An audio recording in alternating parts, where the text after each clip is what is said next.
Hey guys, my name's Seb Tudor, I'm the man on the Silver Mountain, and welcome back to Torment Tides of Numenera. We have just talked to Rin over here, and apparently we need to get her on our team, but we'll leave that for the moment and we'll have a look around and do some other stuff first. I'm not sure which. I mean, we now know where Matt Keener is, so we can go and find her. The murderer and the adversary we're not sure about still. The searching for evidence of Persea's whereabouts, not sure about that. And then investigate the house in Cliff's Edge, and it's a house near the... You, beggar, do you know which house? No, okay. So it said it was near the... It's because this is the thing over... Ah, here it is. Or at least seemingly. I could be wrong, but it's interactable, so we'll click on it. This salty air only partially mutes the cloud of putrid sweetness clinging to this jumble of fallen wood, stone and iron. Until recently, this was someone's home, but the unstable ground must have caused it to collapse. Okay, search the rubble for clues. You shift aside broken pieces of furniture and small pieces of rubble, but you find nothing of value. After a short while, you realise what has happened. Someone has already picked through the ruins and taken the more accessible valuables. You stand back, concentrating. Nothing about the pile of stone is familiar, but the view from where the door once stood, a boundless horizon falling into the sea, is... my journal. This appears to be the house where the cast-off once lived, but either he left no clues of his identity or they were taken by the scavengers. It might be helpful to ask around the area, see if anyone spotted someone looting this house. Alternatively, we can also try and remember, because we would have been this person at one point, but apparently the memory is elusive. Or might dig through... Search the rubble for anything else of interest. Apparently there's nothing else, but we can dig, and we've got a fair amount of might still kicking around, so we can expend some on this to fail at doing it. But we can do that, and then you've got a good might, so we'll make you do it. Success. The smell intensifies. As you heave aside a slab of ceiling, a swarm of startled insects spins away into the sky, revealing the body of a young woman torn and crushed. An invisible hand rips the air from your chest and the strength from your legs. You fall, feeling the presence close around you. A heat on your back. Who's there? Your words are a whisper. You can barely breathe now. The heat fills you like a fever. Suddenly a cool hand covers your burning eyes. Smooth arm folds over your stomach. And just like that, the heat is gone. You whirl around. No one is there, but you sense something has changed in the labyrinth. New reflection is forming in the labyrinth. Oh. Let's go. Okay.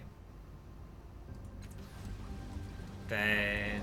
Without doubt. Hold on. You people probably looted the house. Ruined the house. Yeah. Did you see who it was?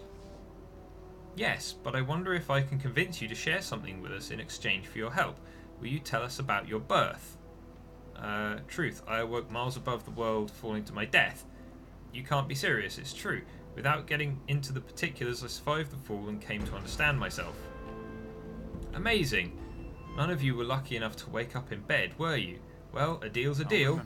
We did see someone looking around the rubble before you arrived. Dirty children, orphans perhaps, were digging through the ruins. I believe they took some food and valuables, but we were trying not to starve. Okay.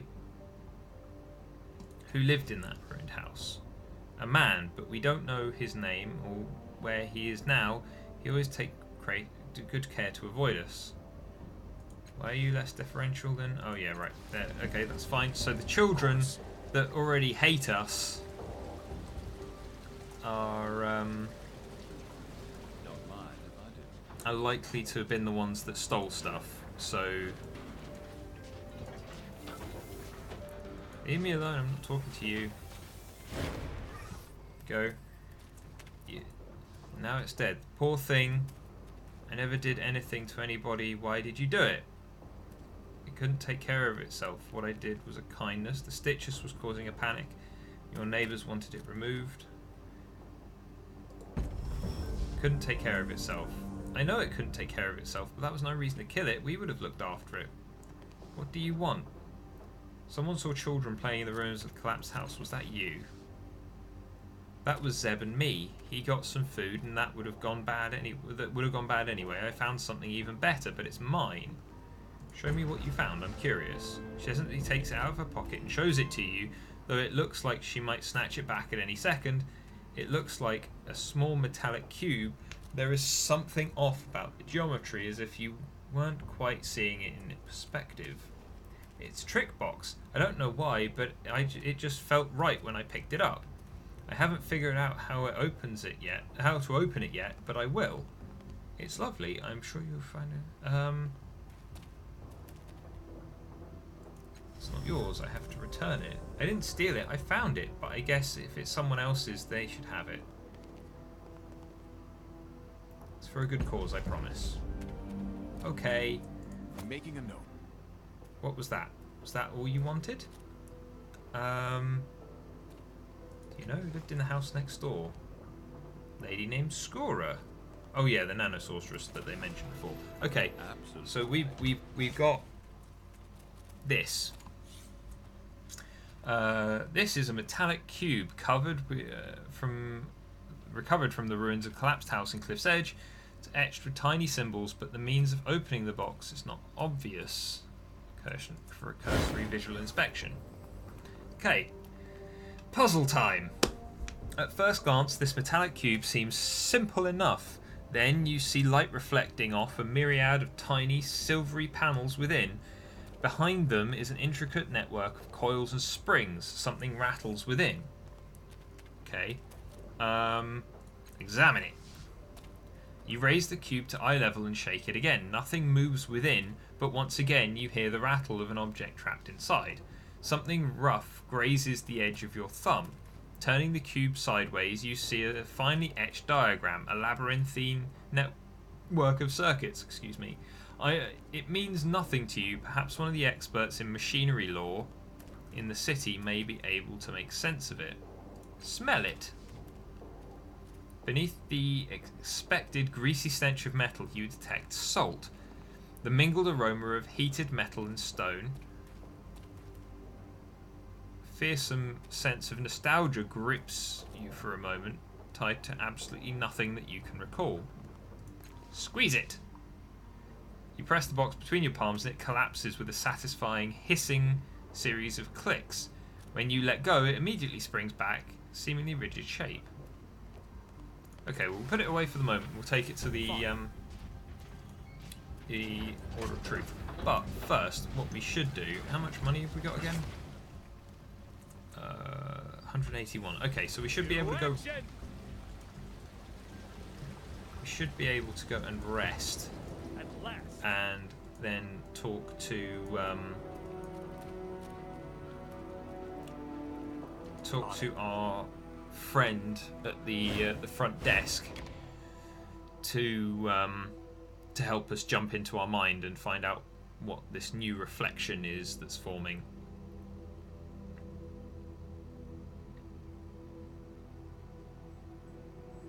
Oh, we also in the episodes that you unfortunately didn't see, guys, there's this person here called Sylph, who's apparently an old acquaintance of the changing god, and she's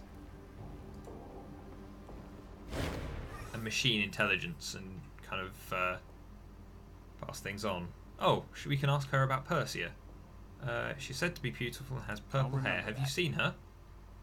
Perhaps many people stay here, and this woman might have been among them, but I don't remember her. I'm sorry. He's been talking to Amadon. Well, I won't reveal Persia's secret. Okay. Well, I'd like a room for the night. 20 shins per person. 4 people, 80 shins. There we go. That's more like it. Everybody's healed up, everybody's rested, everyone feels awesome. Wake up, messenger says. A woman says, and you do. She stands, arms folded, watching you with a grim expression. There's been another murder in the underbelly, a little mutant named Crooked Keek. Oh no! And Fulsom wants words with you. If I were you, I'd head down there now. Well, I'm not heading down there right now. I've got a trance to do, but put me into a trance again. Clearly, now that we know it is safe and beneficial, once again she takes your hands, begins to sing. Almost immediately your head grows heavy and you faceplant the desk.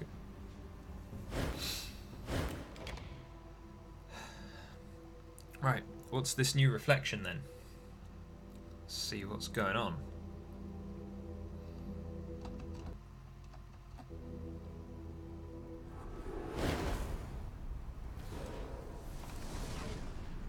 Empty reflection. Yeah, it must be that one then. Okay. Hello.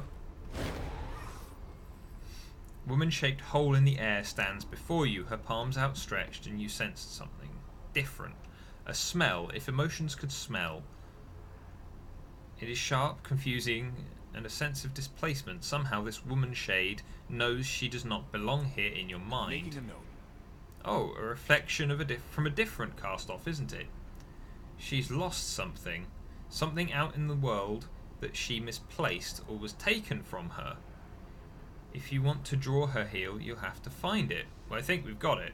Place the puzzle box in the outline's palm. Ouch, she says. You notice that the box you gave her is now as ghostly as she is. Well done. I'll give you two some room to talk. Okay. Who are you? Seria. You remember me. You found me beneath the chunks of my adopted father's house with my guts smashed to paste. Okay, who was your adopted father? Osceolo. He was one of you, a cast-off, I mean. Poor old man. He never wanted to be special. He found me, fed me, talked to me when I was, troubled. But when the house fell on me, I guess he couldn't stand it, and he went looking for a way to die. I'll remember that. She falls silent, but you don't remember. You don't need to be told what happened next. You've seen the statue, after all. It was grief that drove Osceolo to seek death in the sorrow's arms. Syria watches you, eyes shining with some inner light. Okay.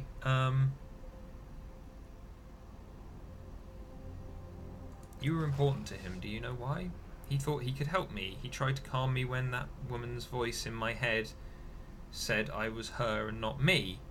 I wasn't the first. He'd helped other girls like me before. But I think he knew it couldn't last. He was afraid, but not for himself. He knew I was going to die. One time he said he'd seen me die too many times, then shut himself up. Just like that. But he wasn't wrong, was he? Even if he was a little crazy to begin with.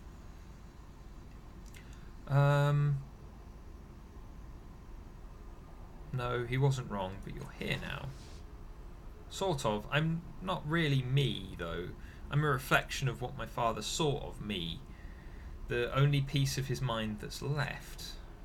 When he died, this part of the labyrinth, well, I want to say it broke, but it was worse than that. The cracks burst up through the ground and everything started crumbling.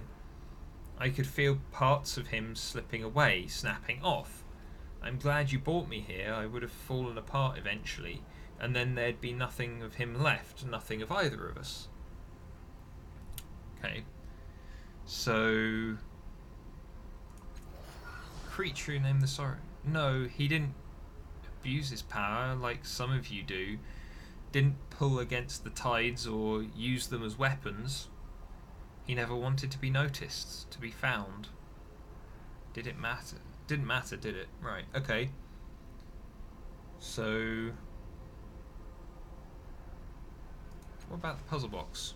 My father gave it to me. He said it was a very old puzzle and that solving it would help me. I never did, but fumbling with it made me feel better. I just had a feeling that the pictures on it might mean something, but that was as far as I got. Okay. Do you know anything else about him? I should, shouldn't I? I was part of his mind after all. But no, if I focus I can see the other woman he took care of. The women he took care of. The ones that looked like me, I mean. But it's like looking through dirty glass. I think that means he didn't want to think about them, or couldn't. I don't know why he spent all that time caring for us. I guess I'll never know for sure now. But alright, one time I asked him what his tattoo meant. Atonement, he said. But not, dramatically. He said it like he was saying his name. Like it was everything he was. Like if he couldn't atone for, whatever it was, there was no reason to exist anymore. But I don't know why he started, and I'll never get a chance to ask him. And that's it. That's all I know about the man who raised me for years. Kids, huh? Fair enough. I'll be here, in your head. And she is. You abruptly feel her presence inside your mind as if she's always been there. And you wait. Something has happened on an instinctual level. You've established a bond with this reflection. Some of her gifts are yours, and you feel stronger for it. However, this link fully occupies a corner of your mind, and you may be able to forge connections with it, with more than one reflection in the labyrinth, but not many. Okay. Right, so each reflection in the labyrinth will have a buff or trait or something like that attached to them, and then we can pick and choose which ones we want to use. Okay, that's cool. So we've got our first one though, which is the important thing. What did it do? Seria's Peace. Gain +1 to all pools. That's not a bad one. We'll gladly keep hold of that. Fair enough. Right, so first off, one of the first things we're going to do is we're going to head back down this way.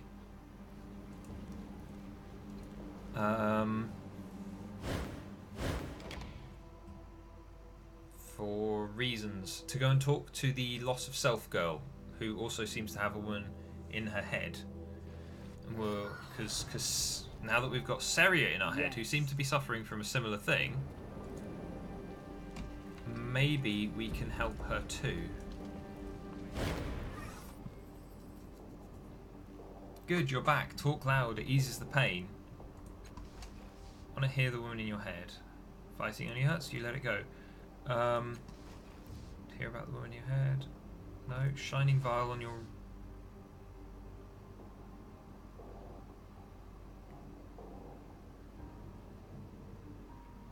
Okay, so apparently we still don't have that just yet. We don't have any more information to go on. Right, but let's head down. There's been... Nope, didn't really want to click on you. But we've got a new murder victim. So let's... Which unfortunately is Crooked Keek. She seemed quite nice. I've got a hair in my mouth. Oh well. But we'll go down and have a chat with Fulsome and see what's what, because they killed the small person, which kind of sucks. Is that Fulsome? Where's... Oh dear. Right, okay, let's go and talk to Fulsome then.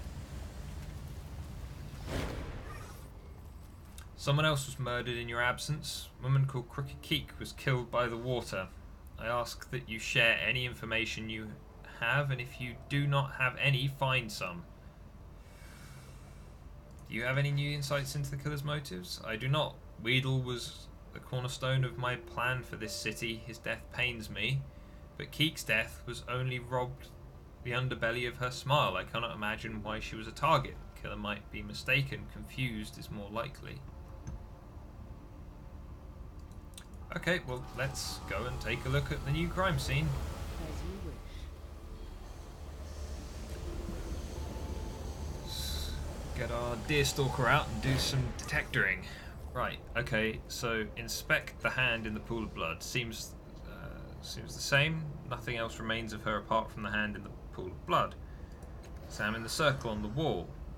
It's immediately clear that the dashes and bleeding pinpricks decorating this circle are not random. Unfortunately, it means nothing to you. Okay, well, we've got a weird fishing rod here, so... Excuse me, examine the line. Tug on the line. Hold the fishing rod. Begin reeling in the line.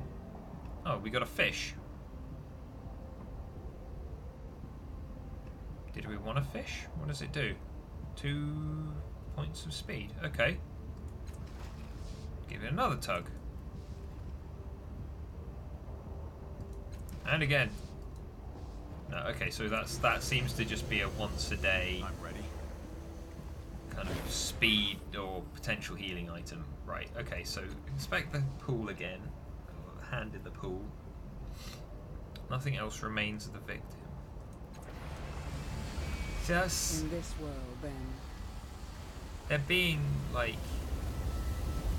eaten whole. But for one hand, and then there's a... Happy to help. Let's go and talk to our Dendra chappie again, because he seemed really upset that he wasn't a suspect. I mean, I don't see any reason why he would be a suspect. Don't mind if I do. But maybe talk to some of these guys. Short, squat woman. We welcome you back, Tenderling. Yes, we will savour your taste. You are here to share more sweetness, more of your tender, more silken flesh, Fuxay. What did you gain from eating me? Oh, Tenderling, such sweetness, flesh like fatty silk, supple muscles, secrets that crunched between the teeth. We could not keep you in, but you are here again. Such a miracle. We are working on making a way home, a new portal. If we do, we want to take you with us. Your soft, regrowing flesh can change our world. Gone can be the wars of feasting, gone can be the cries of the hungry tenderlings, sucking on jagged bones for marrow. Are there others like you?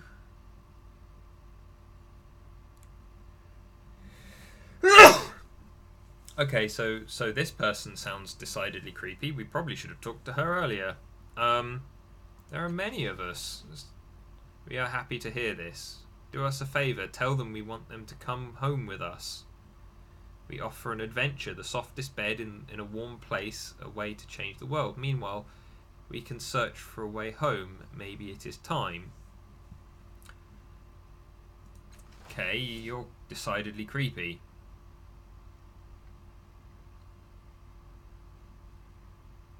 Come from another world, a heavier one, more rocks and less life.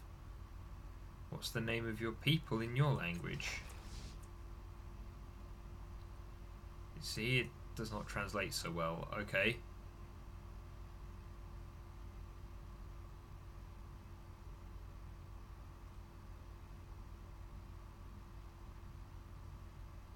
You say that the individual dies, but the soul is dispersed among all who eat the body.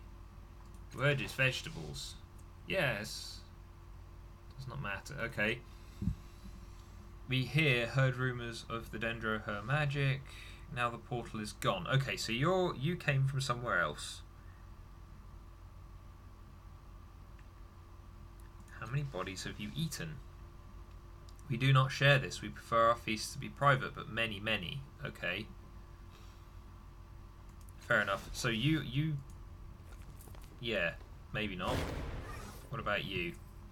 This woman watches you, measuring every step, every twitch of your hand. And yet there is no fear in her. Iron lines her spine, presses her mouth into a thin, even line. Surprised to see you back, surprised to see you standing at all. Not many corpses we eat end up on their feet again. You want something? You seem unhappy here. No one asked what you think. Leave me alone. I'm being selfish, aren't I? You let us eat you.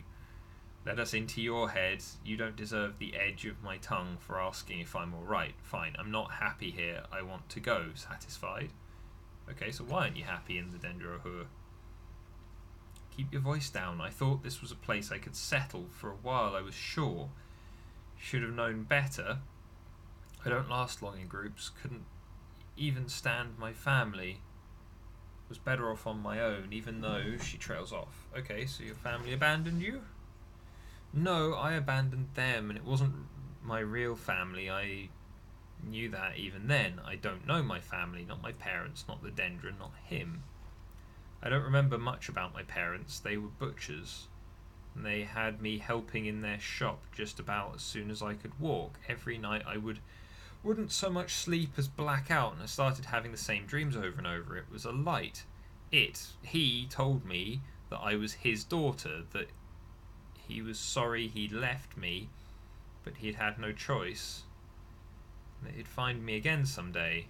Okay, so what does this have to do with the Dendrohur? I'll tell you. Just be quiet and listen. They all lie. Everyone lies. I ran away, made my way, not much to tell there, or much I want to tell, just that the dreams kept coming. I woke from one of them a year ago to see Imbitu, our leader, at my side. He told me I'd been calling to someone in my sleep. He said he'd help me find my father, so I joined. Ate a few corpses, but nothing got clearer, and he's never spoken about it since. He and the rest of them only care about their next meal. You're angry with Imbitu. I don't like being lied to. He promised answers when I joined him in this cult. Maybe he promised too much, or maybe he just forgot, but it's a lie either way. Tell me more about this dream you keep having. It's almost always the same. The man, my father, calls to me, or someone I'm supposed to become, as if he won't come for me until I become that woman. And that's another reason I joined. I keep hearing her, a young woman's voice, telling me what I should be. I thought filling my mind with other people's memories would drown her out. Didn't work out that way. Okay, so why don't you leave then? I'm going to. I've already been here too long. I have a family. I can feel them. I just don't know them yet. Okay. Fair enough. Bye. Right, Mallet. You sound like a fun fella. Burly man sneers at you, flexing massive scarred hands that could easily encircle your throat.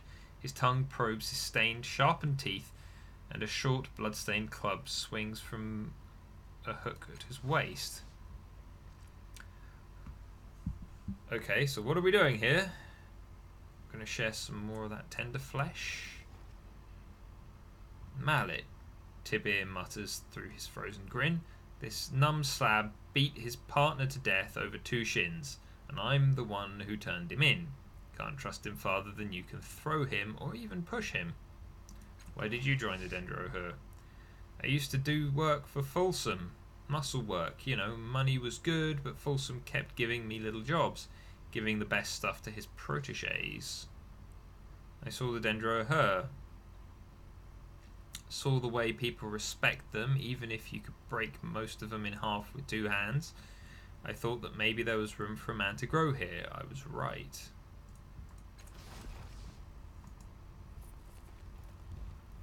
Well, he sounds like... I have more questions about the trouble going on.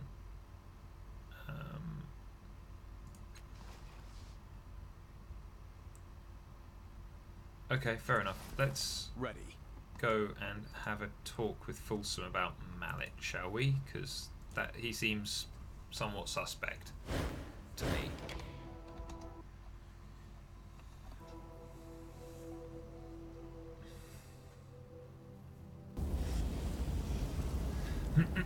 Okay, so I think we can head over this way. Above.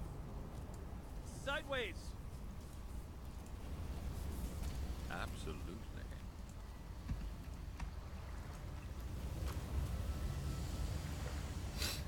Maybe Crooked Keek was an informant, and we should have talked to her again to see what was going on, but we'll see. Okay, so apparently we can't talk to him about Mallet, but she was here, Varanoth. She's been here the whole time, so let's talk to her.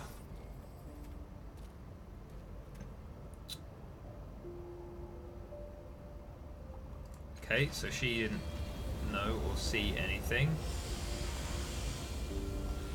Manta Pa might have seen something. Maybe.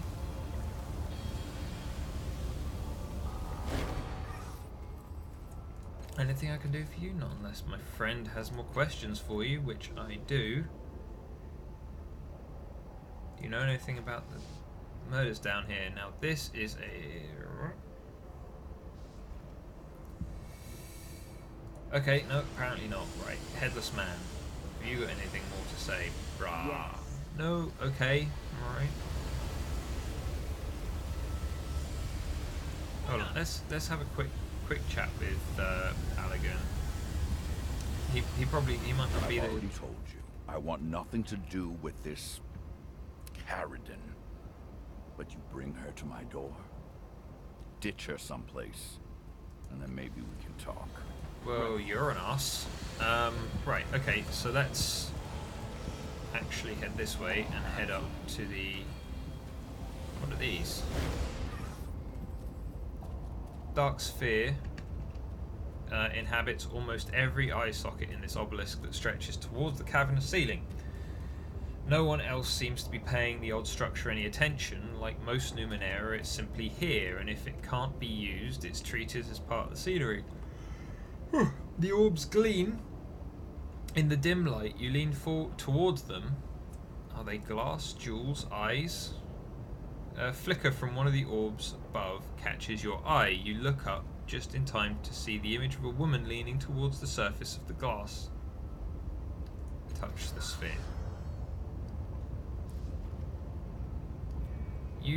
Your finger barely grazes the glass before it displays the image of a furred creature touching the surface from the other side. Purple vines threaded with veins of light hang from the branches of trees behind it. You lift your fingertip and the darkness swallows the creature. The orb is opaque once more. The orb appears to reflect whatever action is performed in front of them.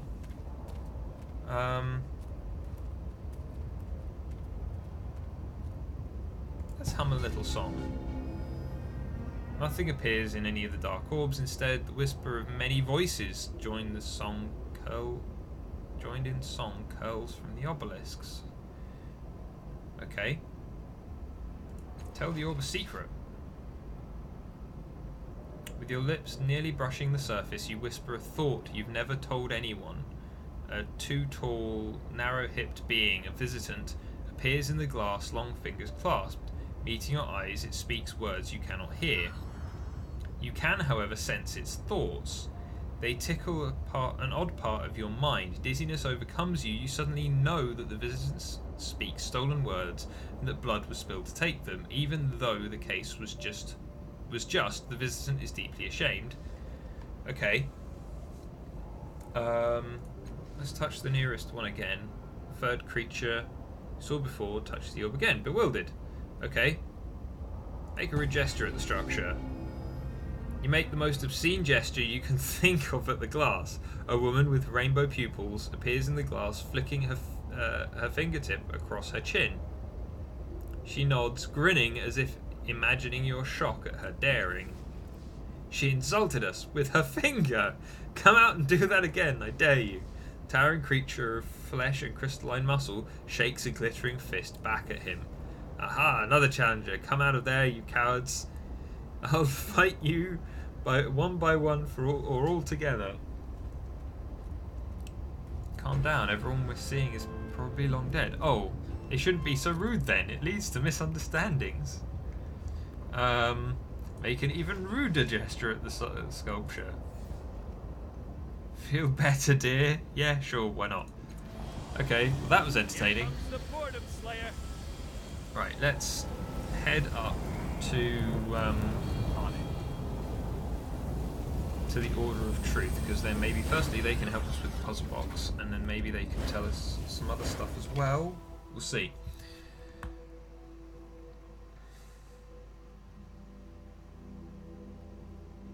And then maybe, if nothing else easily presents itself, we will go and see Matkina. Because there's a possibility that some of this stuff that we're looking into or that we're trying to do won't be properly available until maybe we have access to the tides. So it's a case of you know, just trying to worm our way through and find out which things we need, which things we don't need so far. Okay, so you're a mechanic.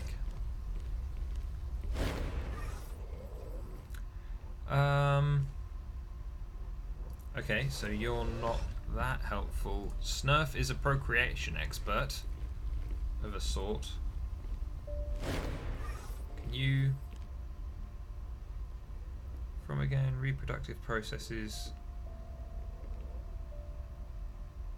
Pronounce your name. What reproductive processes do you find interesting? Calarails. Though they are brutal creatures formed from organic and inorganic substances, they do share certain characteristics with my people. They do not have genders and reproduce by expelling an organic mass deep into moist, fertile soil. The mass eventually grows into an autonomous being. The effect it has on nearby sentient life forms is truly fascinating for the survivors anyway. Yeah, so they're like big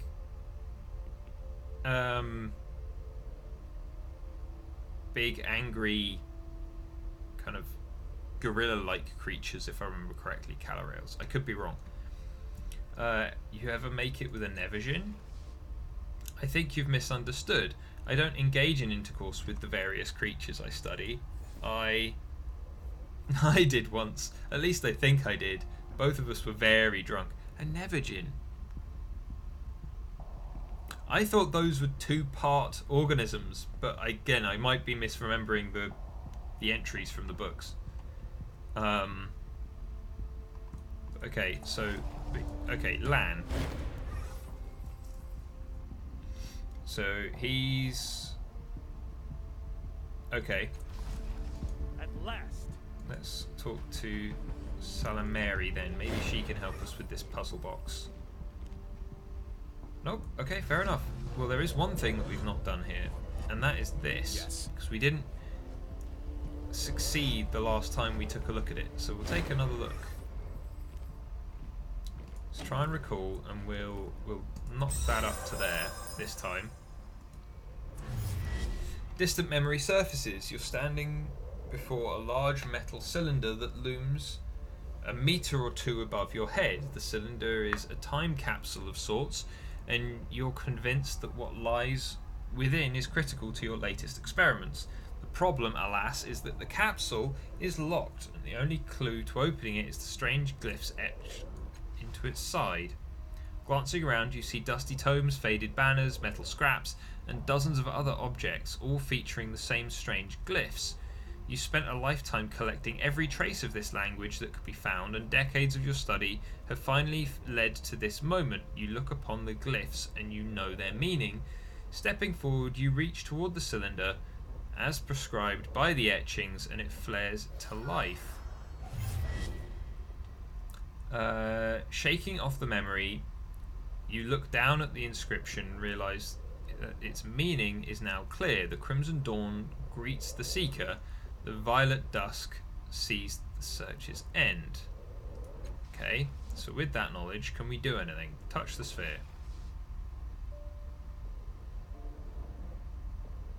Large for a sphere to fit through. Okay, examine the frame.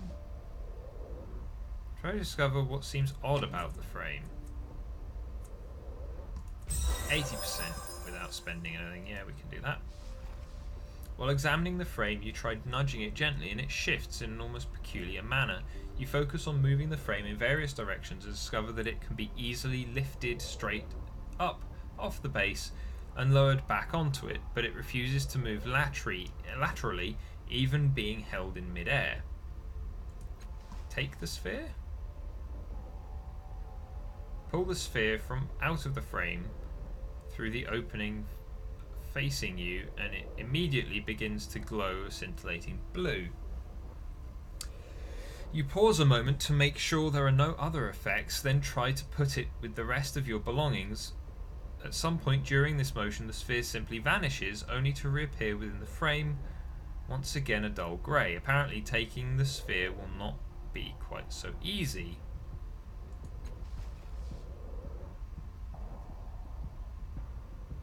Take the entire device with you. The device is far too bulky to carry. Okay. So, Crimson Dawn, Violet Dusk. Put the sphere back in the frame. As you place the sphere back in the frame, it changes a vibrant orange colour. It occurs to you that the sphere seems to respond to moving through the frame boundaries. Perhaps moving it through the other sides will produce additional results. Okay, so move the sphere from the frame via the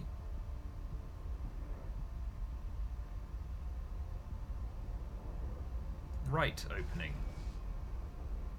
Sphere changes to a dull orange.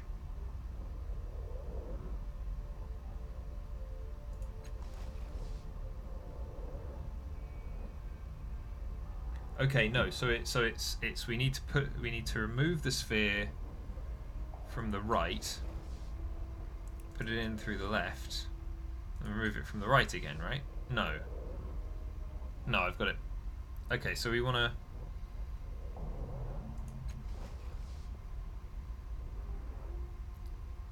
So we want to remove the sphere from the right.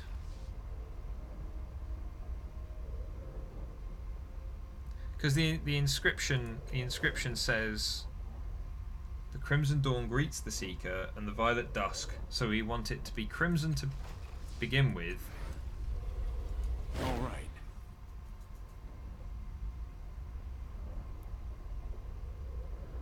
Okay, sphere of silverish metal, so we want to remove it from that side. Lurid red. Return the sphere through the right opening. Blazing orange. Okay, no. So lurid red.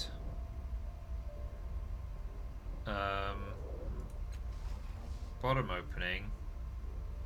Move the sphere from the right. No.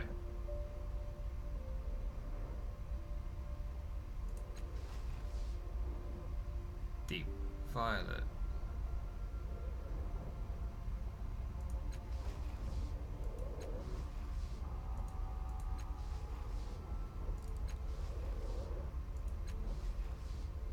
Just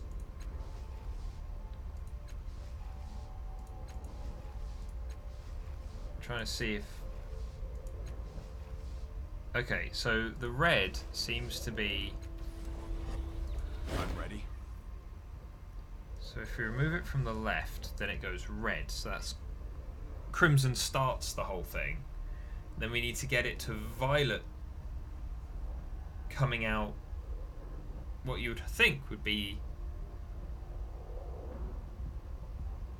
Or do we?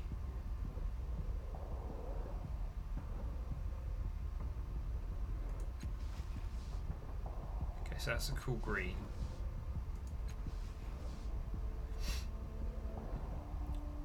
Okay, so let's try this again. So we want. So left is where we kick off with, because that'll give us red.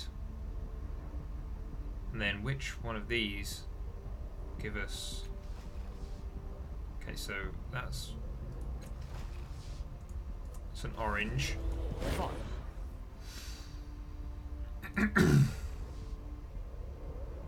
Unless, hold on, what colour does it go if we remove it the first time from the right? Because I think it was going orange before. Sun, yeah, because that doesn't turn it crimson, turns it orange.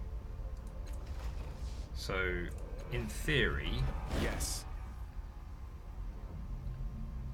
should be from the left for red.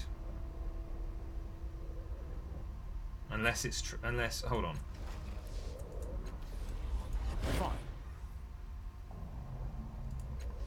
colour does this go? Okay, so that goes violet. Of course. Left is red. Right is orange. I'm ready. The back is blue. Yes. The bottom is yellow. Okay, so it has to be left to begin with. All right. So left for red, and then left again for purple. So deep violet. Front for deep violet, left for a deep violet, right, dull orange, lurid red, back, cool green, dull orange, deep violet, left, that one, and then, okay, so that's indigo. Lurid red, indigo, red, green, red, orange, red, orange, red, violet. So it's left, left.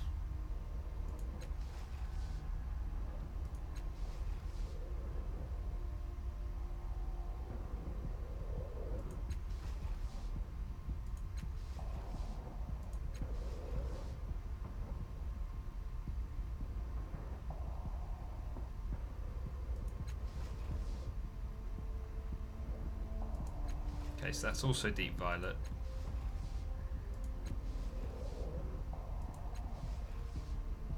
Do you know what? I'm wasting a lot of time in this. I think we're gonna leave that for the moment, and we're gonna Yes, child. we're maybe gonna go see somewhere else.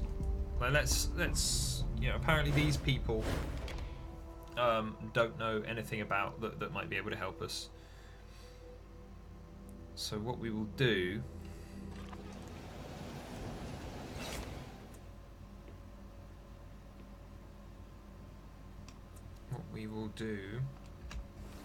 is we will head how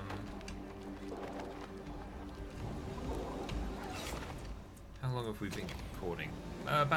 Okay, we've been recording nearly an hour again now, so I think what we'll do is, as we've hit a decent stopping place again, we will call it quits again here for now. And I realise I just wasted a lot of time just messing around with that puzzle. If any of you guys could see something that I was missing, then please leave it in the comments down below, because I'm gonna have to either brute force that, or I'm gonna have to maybe look something up, or maybe I'm just missing something and I'll come back to it with fresh eyes later and we'll see. But otherwise, thank you very much, guys. I'll see you in the video tomorrow. Take care. Thank you very much for watching, guys. If you found this at all entertaining, then please drop us a like and subscribe for more, and I'll see you tomorrow. Take care.